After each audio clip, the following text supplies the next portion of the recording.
వృషభ రాశి వారికి ఈ వారం మధ్యస్థ ఫలితాలు గోచరిస్తోంది. ద్వితీయంలో బుధ, శుక్ర, గురువు ఉన్నారు.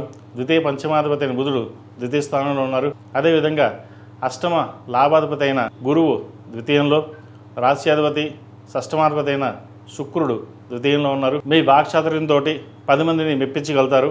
అదేవిధంగా భూ సంబంధించిన వ్యవహారాలు సానుకూలపడుతుంది. లాభస్థానం బాగుంది.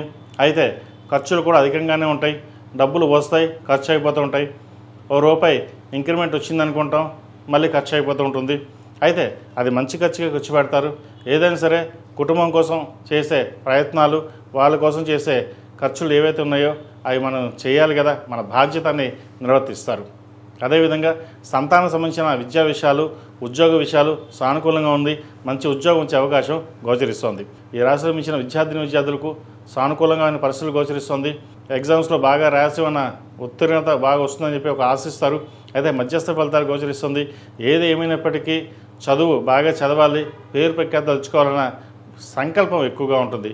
కాబట్టి కష్టపడండి, మంచి ఫలితాలు సంప్రాప్తిస్తాయి.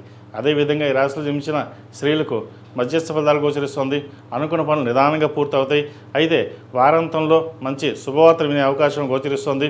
వృత్తి ఉద్యోగాల పరంగా, వ్యాపార పరంగా కొంత సానుకూలంగా ఉన్నప్పటికీ ధనం ఖర్చు అధికంగా ఉంటుంది.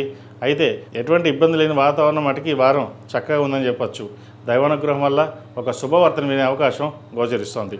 ఈ రాశివారు ప్రతిరోజు ప్రతినిత్యం లక్ష్మీ తామర ఒత్తులతోటి దీపారాధన చేయడం, ఓం నమః శివాయతో దీపారాధన చేయడం చెప్పదగిన సూచన.